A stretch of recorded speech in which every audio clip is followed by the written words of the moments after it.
Siko mutu moko boye po ya kin po aya RDC abeta développer na niveau ya Rwanda aye RDC kidi ba boya bandi bisala sala wa meme so bukumese so kinini je ne sais pas moi voilà nani Robert wako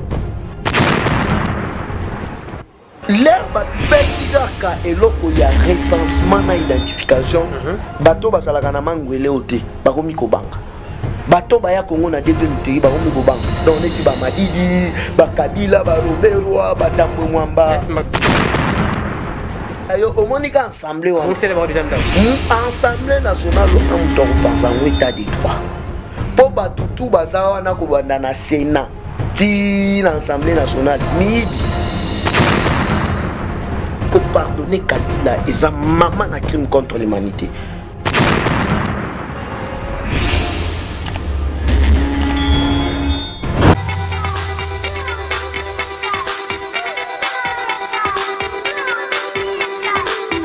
C'est bien votre journaliste Ali Raphaël Kengele, le défenseur du bien. Botembote, vous êtes sur la chaîne Émergence, une chaîne qui vous pousse à aller vers le haut.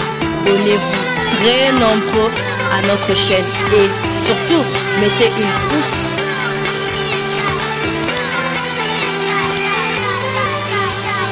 Awana Émergence One TV avec Saint Thomas Bukamona Bukakoukila par rapport à Évangile.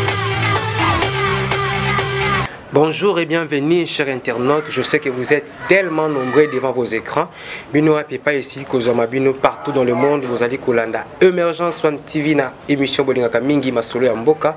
Et pas yoapi oyo toyambaka pona Bino, bana Mboka oyo balingi Congo d'abord. Et puis oyo bazalaka toujours là pour Kolandela évolution en Mboka na bango zali République démocratique du Congo. Toujours dans les soucis, il y a évolution et développement, il y a Congo. Alors moi, votre humble serviteur Arnaud Midome chez Sapis, lelo lisusu na osela bino musala. Nazana esimo vraiment ya koyamba na plateau na biso lelo, un guerrier de l'UDPS, un guerrier oba bunda bitumba ya makasi. Avant que mokonzi ya mboka akoma mokonzi ya mboka et aza moko ya bandeko oyo vraiment na yambi lelo na plateau ya lelo. Bonjour ndeko nangai. Bonjour ndeko journaliste. Oui, ça fait un plaisir lelo ya koyamba yo. Vous êtes tellement connu et puis tellement aimé na ba Congolais ou bazana Congo tout comme la diaspora ba yebi mwana koli mwana koli identité na yo eza lelo ya kolakisa bato te lelo par rapport à l'actualité Kinshasa eza tellement vibré eza toujours en ébullition na dossier à plateau de Minembwe au juste eza nini na mpanzi wana. Ben normalement ndeko journaliste na personne nous merci na ndenge bobengi singa na chaîne na bino Émergence One TV. Okay. Alors désormais bo banda ozwanga awa.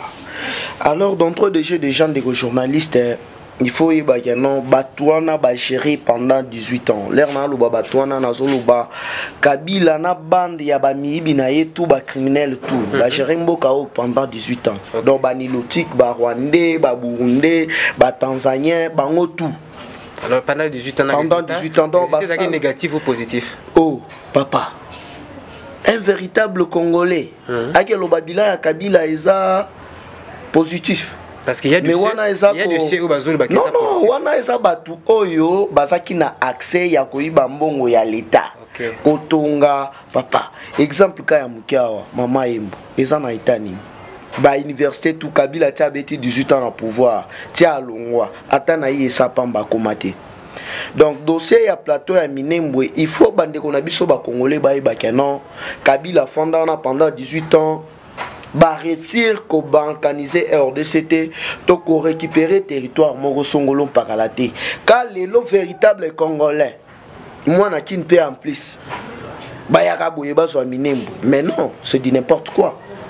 Minembwe ezana no plateau moko nazo ebisa yo ke non sol na sous sol nango ezali riche na ndenge mo ya osakana te. Raison pour laquelle coltan, or, uranium n'en parlons même pas. Donc vitamine ata soki pena obwaki kangu babu embala moko elona germé. Donc na ndenge moko ya osakana te. Siko mutu moko boye po ya kin po aya RDC a beta développé na niveau ya Rwanda aye RDC qui dit barabo ya bandi bisala sala o nommé so bourgmestre ce qui nini je ne sais pas moi voilà analyse Robert Wako o tenant nommé so bourgmestre babilo moko bongo tenant et ça li polémique trop oh voilà babotoli minembwe komi ya ba Rwandais papa facha lobaki bien si s'agit ya kokufa popé ekota na RDC na rudae tant que ngana za na pouvoir ata centimètre mon côté ya madele ya mboka na biso RDC to autoriser ya monter et kinde na mboka mususu donc eza pona koyebisa yo ke non wana eza ba blabla donc eza batu oyo bazoluka ba vu na ba YouTube bazoluka bacha bangoka parce que ba bungi déjà na actualité na ndenge mo ya kosakana te na 18 ans na bango 18 ans de vol 18 ans de crime 18 ans ya pillage donc basali le moroté alors nazoye bisa opinion nationale na internationale que non minembwe eza mabele ya RDC atam kolomoko te minembwe erokoma na Rwanda to ebanda ko dépendre na ba Rwandais siko na kati yote ndeko na ngai pourquoi ba Rwandais souci na bango zaka mingi partie ya est wana ezaka juste nini non problème eza nini depuis un certain temps, depuis le régime, il y a donc l'air il a fin, il y a règne, il y a Marshal Mobutu. Donc, bah américain batala qui ba lobité, top Paul Kagame. Alors, tout banda ko se met trouble na est. Rwanda is a net boulevard. Il y a ba minéraux na biso ba piyaka na RDC ezolikana na Rwanda et Chine et les États-Unis d'Amérique. On a depuis l'époque il y a Bill Clinton. Au monde. Alors, l'air bayoki siko bilengi wana basuki wana te. Alors pour ba récupérer RDC bien, fallait qu'il siko ba bouma Laurent Désiré Kabila, baye la biso Hippolyte Kanambe Kazembere. Oyo tiba ba kiungu lelo a regretara tia pesa ye kombo Kabila. Po auti koloba na bango aka non bakatange basa ba enga baba kiungu alobi soki bakatange ba ki ba enga kombo wana ya kabangi nani apesa yo. Tozoku tutata mwasi na bino to komisa ye lipasa na yo. Siko eza pona ko yibisa yo ke non tiba chaka ye wana. Imaginez-vous na nous ba révélation terrible faite par patient Saïba déjà ya Ogefrem. Mbongo na biso ya RDC ya Ogefrem e bandaki kokende kofuta ba militaire na niveau ya Tanzanie na la police tanzanienne na la police rwandaise. Siko biso na RDC un soldat congolais bandaki kozwa combien blessé de guerre ba orphelin na ba veuve militaire ba bandaki kozwa combien non si tel était le cas si tel était le cas non fati à remettre quand même bagambo en ordre moi veuve militaire a remis moi 100 000 francs malembe balembe ba mata mais à l'époque ezaki ba 25 ba 30 000 francs même bongo wana banani ba bandaki ko coiffer yango eza ba généraux ba ya ba nilotique ba rwandais oyo Hippolyte Kanamba mema na Congo alors yango monaki l'air ba betigaka eloko ya recensement na identification bato basalaka na mangwele ote bakomi kobanga bato baya Congo na développé bakomi kobanga donc neti ba Madidi ba Kabila ba Robertwa ba Tambwe Mwamba est-ce que le recensement peneza vrai oh est ça vrai 2023 pena recensement Union européenne mais to comme na sujet wana pour faciliter akende akekuna na Belgique donc ba Belge Union européenne en général ba lobby déjà ba repesa matos donc empreinte pena boye ba cheka boye ba bimisio identité ba bimisio identité donc tout citoyen congolais doit être identifié oh toute union sont ceux qui ont na den ya ba Rwandais donc il faut zonga ya ba Camerounais ba Sénégalais il faut zonga wana esenga remaniement na ba gouvernement na biso parce que tous infiltré na ba oh mais remaniement nazo ebisa pour na information na yo na Parlement congolais tozali na 125 députés nilotiques oyo ba Rwandais bazo nationalité congolaise na Sénat il y a RDC tozali na plus de 25 sénateurs oyo baza ba Rwandais et puis place au batanga basaka na nationalité rwandaise mais lelo ba mo chapé munoko ba congolais koma congolais quand donc on a benga bango bato ba komi ba congolais na kimkolo ozomona yango siko ba l'équipe mentale tout ba kende la République de Kivu esimbité ba yeba zonga siko ba récupérer Minembwe mais Dieu merci parce que Fachi azali banda mentema na yeza na RDC ba instruire déjà ministre ya intérieur likambu wana obukume swana mutufu a signé eza ministre ya intérieur abandela musala wapi et puis pour l'information na yo Robert Wakozala révoqué. Alors batouana na zo ebisa yo que non à bientôt là tozo banda chasse ya banilotique. Donc si je comprends bien par rapport à ma propos na yo, c'est que ba Congolais il faut espérer na mandat ya Fachi comme un peu que zong ça makambo en ordre parce que pour la ligne en désordre. Mais identification on a esa maman ya Likambo. Yo monité Madidi ya Solela. Madidi ya leli oteno identification toko sala identification comment il y a za Congolais. Toko sala toko bandana na identification te photo kende nanu na élection. Auto ke na élection de nini. Il faut to identifier nanu Congolais nyonso. To identifier nanu qui est Congolais qui n'est pas Congolais. Na meki un peu kozonga mukesima. Yo bi ke honorable Madidi Fayulu Martin azolela. Ya olela comment il y a za Congolais. Ah ya za contre identification Congolais ya wapi. Non, c'est un Congolais. Yoka ndeko journaliste omoni commune Angili écrit en 1957. Hein? Yesikoyo abotami na 56. Alobi abotami na Njili. Avenue alobi wana totikalo mona ngote. O na quartier 13. Quartier 13 na Njili ezalaka to fuya to luka rien. Donc eza pona koyebisa bino ke non bana mai wana po baya Congo. Fala babeta développer na niveau Cameroun. Babeti développer à Zaïre bimi peba à se retrouver na Congo. Ba subitement aya komi congolais na kimuko. Comment expliquer les journalistes to ebi ba honorable belé oya ke non l'air moroboye communiqué nécrologique na RTNC. Honorable Madidi akufeli tata mwasi na bango lekinae ndeko na ye songolo mpakala to mona yango te bango ndenge moko na ba Rwanda o ba Kabila yo banda Kabila ya journée no mona na RTNC o Kabila za matanga famille mobimba bazala ra 3 hein bazala ra 3 yeso we na Jeannette famille ndenge wana ezala wapi donc matanga te banda kota na pouvoir ti abima oteno tata mwasi akufi rien o meraleki o cousin o tata mwasi eloko te mais c'est pas vraiment bonne santé eza pona koyebisa yo ke non batu wana bayaki babeti libaku na zelu po ti baya na RDC to mona bango Kabila yana ba donc ba veste moko ba ballon muto asombela yango Francis Kalombo akosai apela ba veste wana na Gambela. Sko yebi Kabila pesa combien? 1200 balles. Sko Kalombo aki apelé ba veste à 19 000 francs. Na Gambela na misunanga. Mais lelo yo ba komi oteno Kabila zonga mais baza ba inconscient. Mais apparemment annonce déjà il y a retour.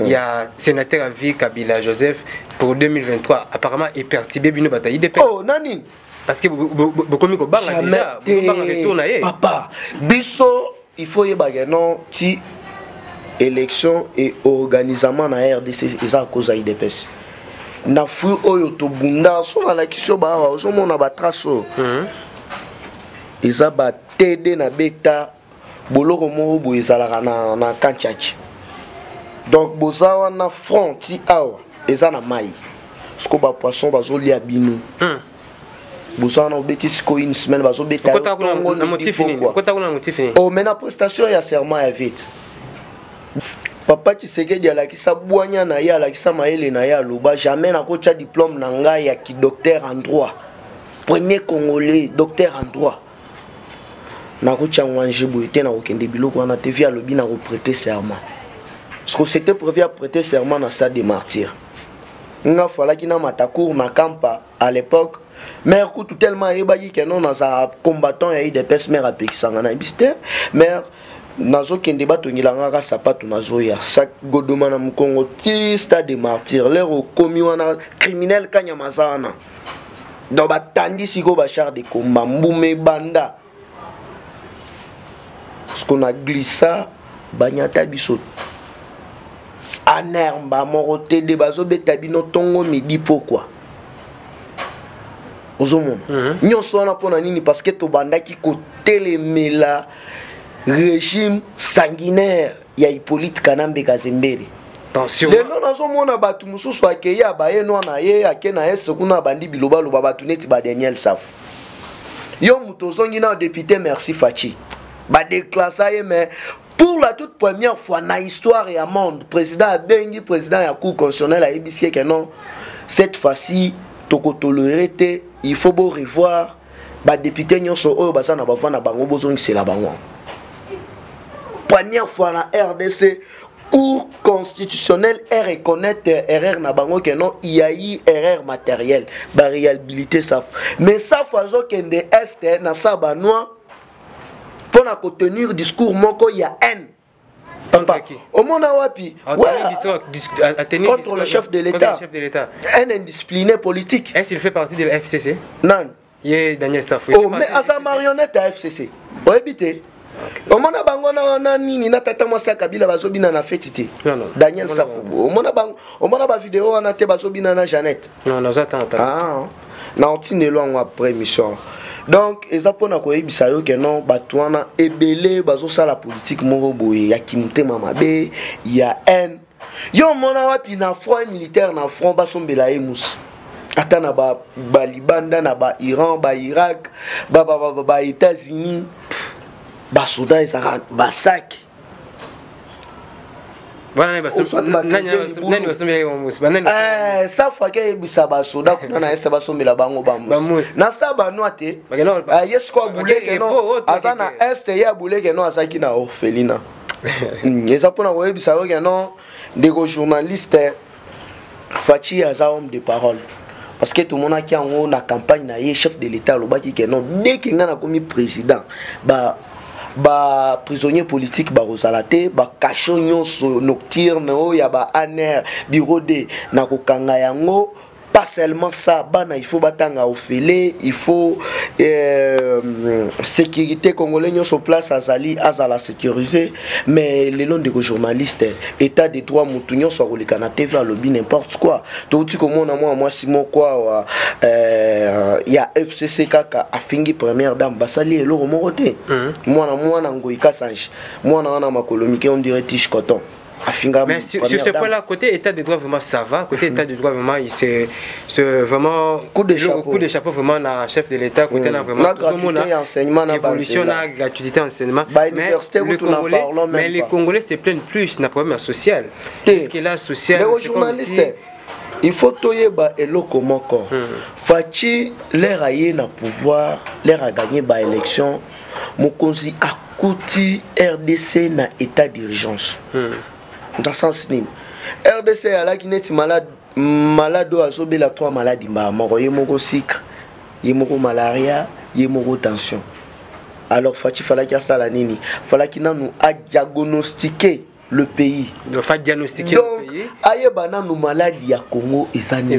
Parce que à ça Congolais du père et de la mère chez bango toyebi ndenge vie nanga fiston ça ya lobara donc moyen ça la congolais mabe ezate po chez bango congolais nyoso yebi skozi mutuneti kabila oyebi chez bango mutuneti madidi soki asali kongo ateki kongo bozwela ye wapi chez bango toyebi te mère na yeti lelo ata sobeti na google erobimate.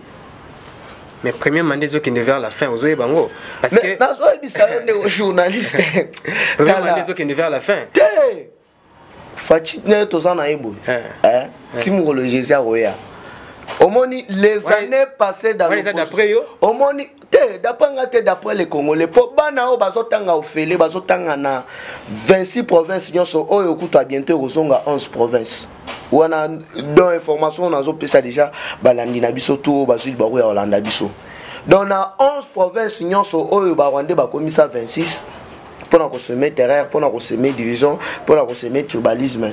Il faut y avoir non, la province est aux 11. Si on a 11 provinces, pour l'instant, on a 26 provinces. C'est comme ça qu'il y a social. Ouais, tous sont d'accord. Ouais, parce que ceux qui ont tali bien des journalistes, si Bachaki 26 provinces, c'est ça qui pour nani, bah c'est mettre tribalisme. Ceux qui ont tali bande qu'on a biso ya bandum. Oh, batuyama indombe na baboye baboma na ya dégâts. Wanango bilaza kuna asema confusion. Donc le deux tribus baso bomana eloko baso wela ezate. Donc wana ezaki système ya Kabila. Oya mettra qui en place pona ko tout ça ba congolais mitu bango na. Nous allons revenir. Ce qui OK kutu awa na ba Congo, aussi bande ko na biso ya ba Congo na batu ya Katarak.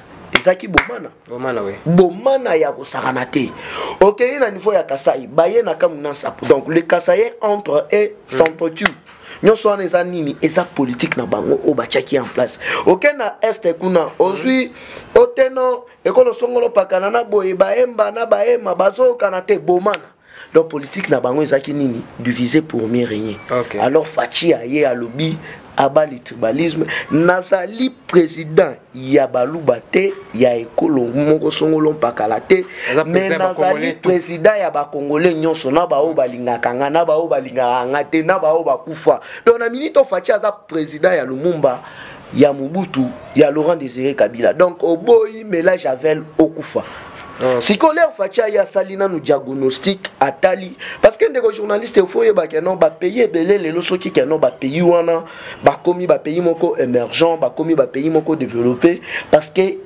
ba pays wana ba soki pa na jeunesse na bango ba encadrer jeunesse. Alors imaginez-vous que non na constitution na biso gratuité et enseignement et comment mis na constitution mais mbongo wana bandaki ko bima ezo kende na ba poche ba nilotique ezo kende servir ba futa la police rwandaise mais bon on a biso ya mboka mais Fachi ya lobi oh mais ndeni na constitution gratuité ezali bana il faut batanga ofele tout mona ba église a ba bundisa gratuité et enseignement pona ba intérêt na bango moko ya égoïste donc yango mona ki keno zela na sukisa na idée na ngai yango mona ki keno Fachi asokipa ki nanu na la jeunesse parce que yango de base lelo soki ba Corée ba Chine za ba Chine lelo parce que ba yeba ki ko encadrer jeunesse mais nazo ibisa yo Kabila ti alungwa société nini ata biloko apema tonga na Congo. Donc biloko apema kaka oyo ka ya pamba société ni na sepeli vraiment na intervention kuluna kobomana barando on le bien que gratuité enseignement ezaki na constitution alors si gouvernement oyo tiko le kabango le bana ta constitution non mona te gratuité za na constitution te oyo bango constitution ezaki kaka bango basaki focaliser kaka na ba article oyo le chef de l'état reste en place jusqu'à l'installation du nouveau président wana Lambert Mende donc bango constitution oyo bandaki occuper bango donc ezaki ba intérêt na bango siko ba posana ki keno batu bakomaki constitution eza bango yango wana Fachi aye ameki constitution Kabila komaki na taille na yesu ye mobimba le président reste en fonction jusqu'à l'installation du nouveau président donc recensement est reçoit 35 ans na 35 ans on a donc Fachi kozala toujours wana oh mais bango mo batu bakoma constitution OK c'est bien mon akoli et à propos il y a social à propos ya social lilobani ko bisa ndeko congolais ou bazotala o bako espérer ni na mokonzi mboka omoni lelo biso ba congolais tozo yebara ka non social ezali karakolia social eza komela mais bazobosana ke non gratuité santé kotonga banzela eza pe na cadre ya social parce que to sala micro baladeur na époque kaka oyo mokonzi lansaki gratuité et enseignement to tambola presque na 24 communes ya ville province de Kinshasa nazo ibisa que non mais ba mama ba bandaki kobina ba papa babini balobi ba AVC seli le lombongo oyo falaki na futa na Minerval mère abandi cop ya lufu mère azoteka ballon petit azoteka mwa pana coin donc mwa mbongo wana ya frais ezo aider biso to futa palais to sala mwa commerce ba petit badame donc ça déjà social. Alors si koyo awa déjà babilanga oyo bakataki déjà nazo ibisa oyo no déjà kalamingité production ya masangu na ndenge mo ya osana te Congola olia damas ya kindoki donc ba prépara déjà ba toilette. Il se peut que ba investisseur peut en dire. Oh ya libomat misuma fondoku to loba wa oteno ba investisseur ba royate mais ba investisseur wana bazo sopana wa neti mayebo. Alors, ben investisseurs d'après eux parce que les agents sur le terrain aux arabes news aux arabes vraiment la évolution d'information à Kinshasa. Et là on est quoi assurer ben investisseurs là là beaucoup il y a surtout côté taxe côté investisseurs basa déjà assuré tout money mboka ya Allemagne yango moko et tena nous enjeu 20 milliards de dollars pour na ko investir na RDC. Ils a déjà mis KTT. Pour na nini bazwa ki assurance ya chef de l'état. Imaginez-vous que non amboka mobimba tozaki na ba inspecteur ya finance 20 milliards na batamba fia o bazala na mboko na gouvernement bazala mutu ako simba mbongo wana sa te yango monaki partenariat au Fachi signaki na États-Unis d'Amérique ezalaki lutte contre la corruption parce que ayebaki que non Kabila ndenga za na bango ba vivaka na corruption c'est le mboka ya la corruption donc Exonération, donc taxe ba fout à rater. Imaginez-vous que non, magasin tout, il y a indo-pakistanais ba fout à taxe. Donc ils ont à la fin du mois, maintenant 500, 500, 500, 500. Donc ceux qui 84 millions par mois et pas ya olive. Koto yombo ke zodae. Bango bazo siama yango monaki ba conteneur ti lelo eza na matadi o bato balobi OK non ba conteneur wana ebimi lukuta ba conteneur eza na matadi eza wana ba conteneur eza wana donc eza pona ko ebisa yo ke non fachi aye musala ibandi fachi aza na temps ya ko perdre te yango monaki alobaki ke non akozala na temps ya ko finir dans le passé te mais c'était un langage politique. Mais sur le plan juridique, Moutako fini dans le passé, ils allaient procureur général. Yé Moutouna ba enquête oyo, ba inspecteur ya IGF. Om sala bazo sala, omoni déjà partout yo ba société nyo so bazo sala ba audit, bambongo ezali kaka. Donc ça pona ko yebisa yo ke non, omoni fache, fache za mwana mboka ya solo za 100% congolais. Ba tebele ba comprendre ki message ya fachité. Chef de l'État l'air qu'a prêté serment. Oui bien là liboso sala. Gratuité ou tout un réhabilitation, il y a prison, il y a nini, il y a makala.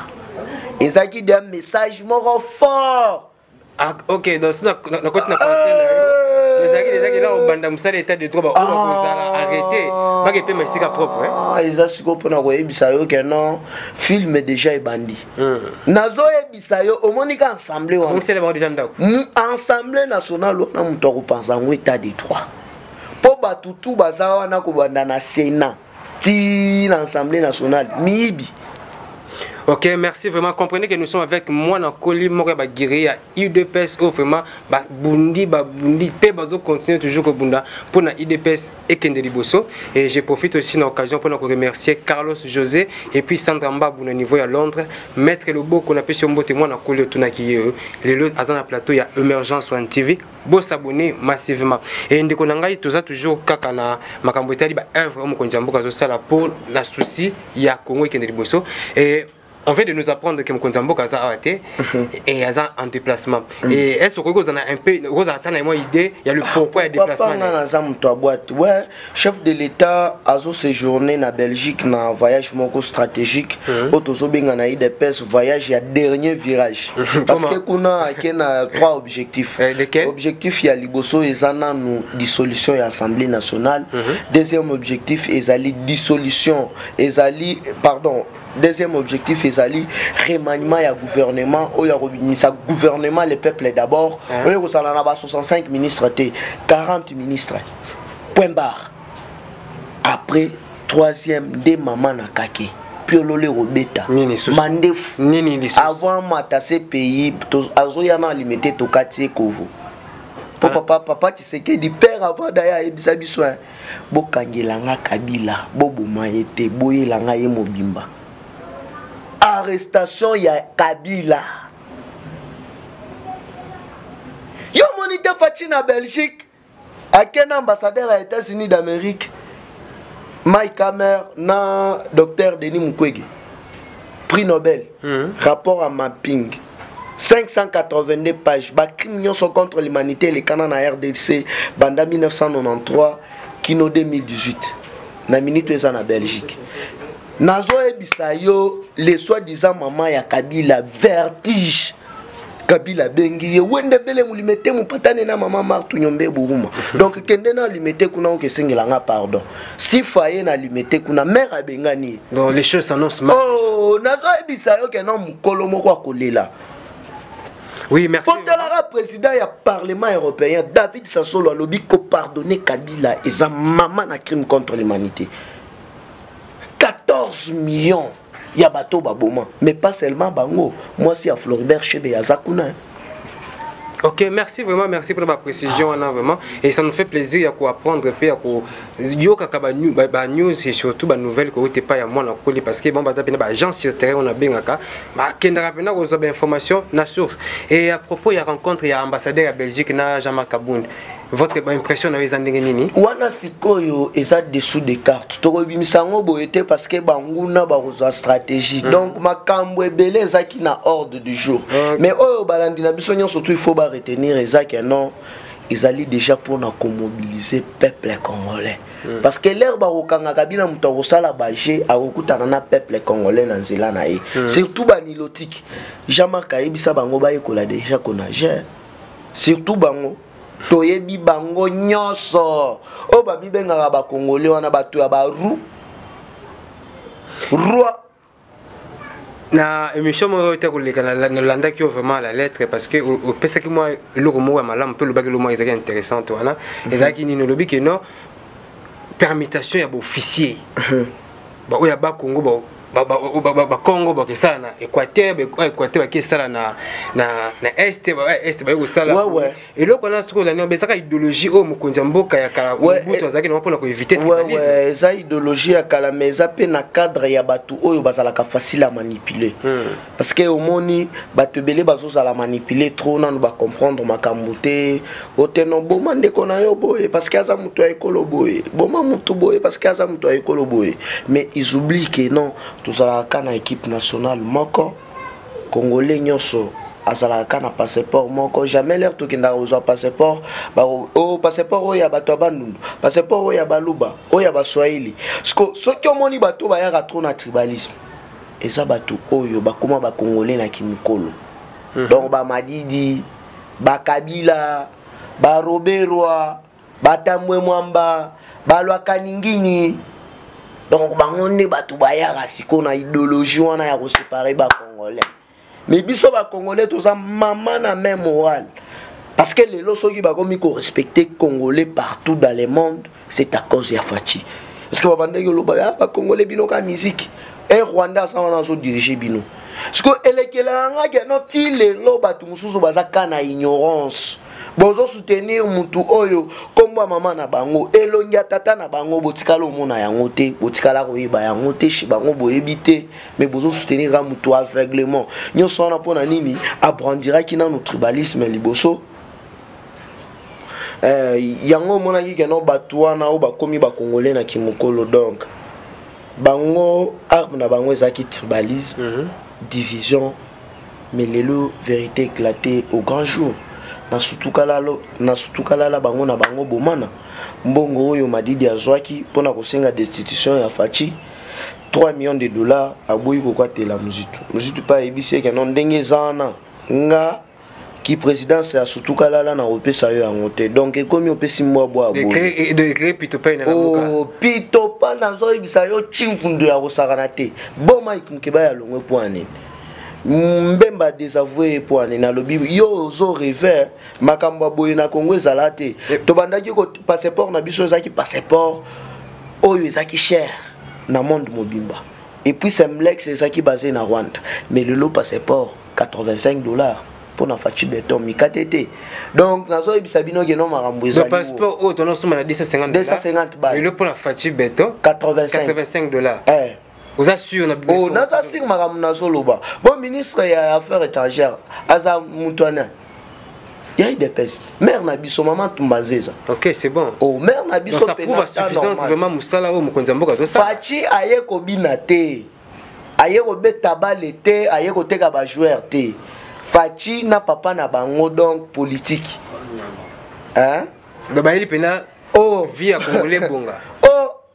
Mais père wana soki aleki boye de misapili kolo victoire état de droit démocratie yo bulaki yango mikate eza déjà en marche po Fachi ayekoli politique na palais mais ba mususu ezaka boye papa na bango azaki commerçant azoteka na ye café mususu père na bango wa azoteka lipapa jean na wenze bazui chance a roya na Zaïre azui nationalité congolaise aromocha munoro ba mususu donc aki na bango batumba makambo abale exhibitement boyache mutu na politique mais Fachi bongo te ye akoli na politique azolala nango azolamuka nango OK donc eza pona oyebisa oke non esalaka biso bien makasi kozala na un président 100% congolais na luka yango eloko congolais azako luka nini po eloko bongo epesanga ka des amis atanga bien akenozwa soin président na biso ya liboso na histoire ya Congo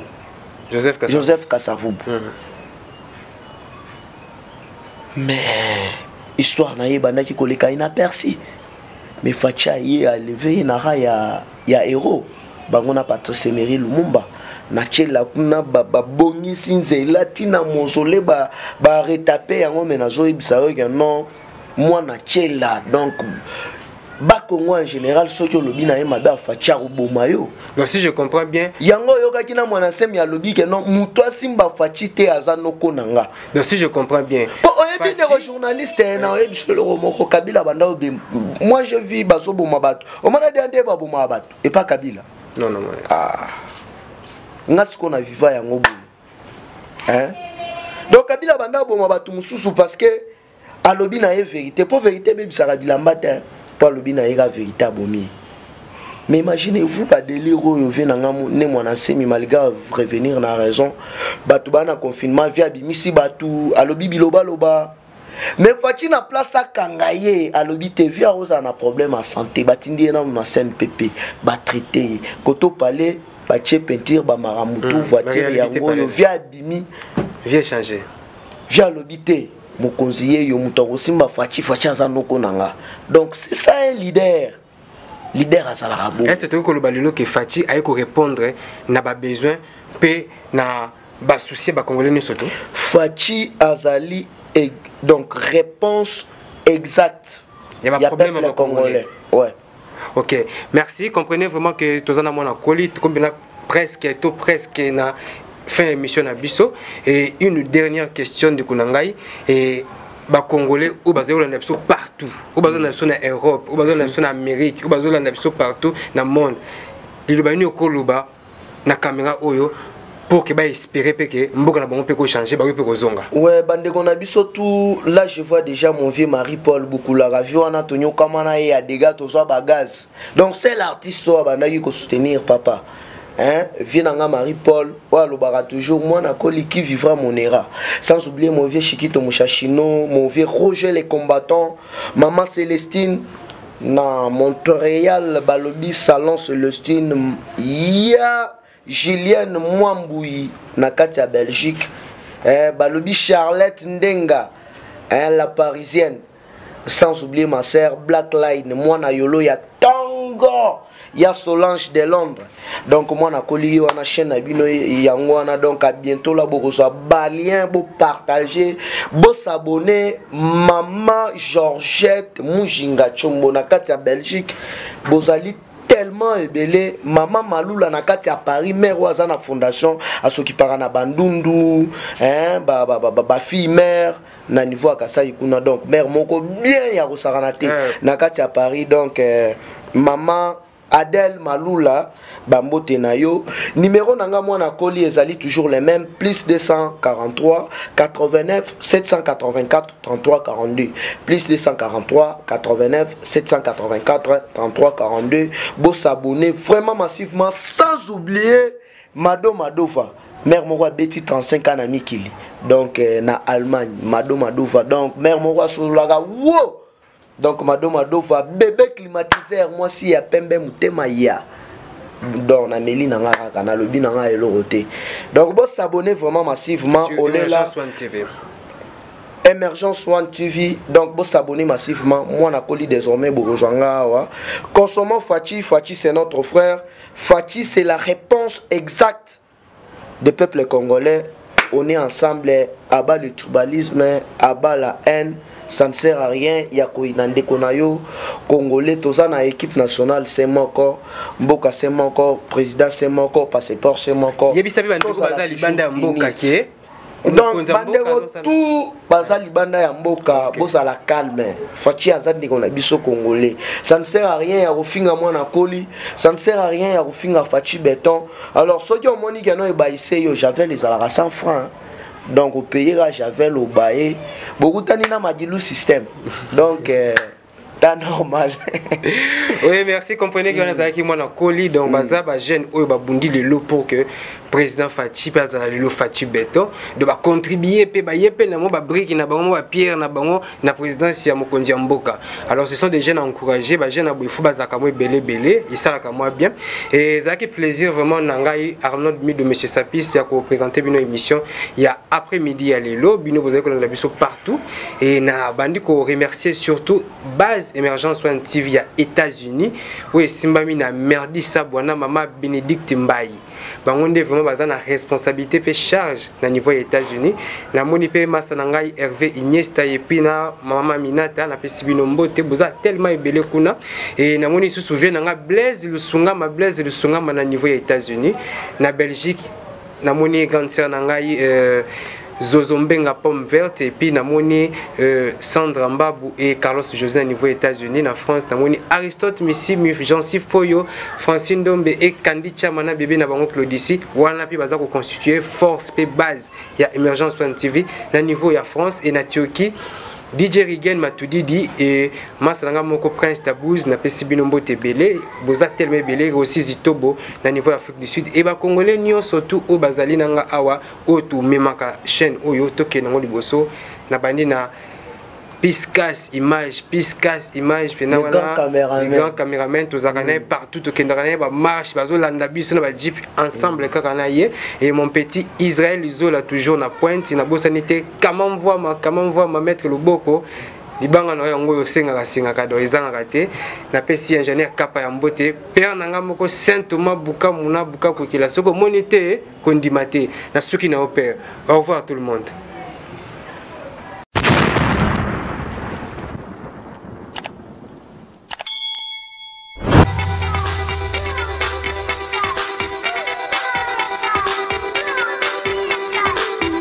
C'est bien votre journaliste Ali Raphaël Kengele, le défenseur du bien. Vous êtes sur la chaîne Émergence, une chaîne qui vous pousse à aller vers le haut.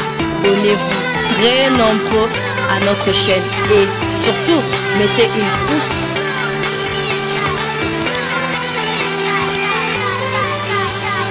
Awana Émergence One TV avec Saint Thomas Bukamona Bukakwikila par rapport à Évangile.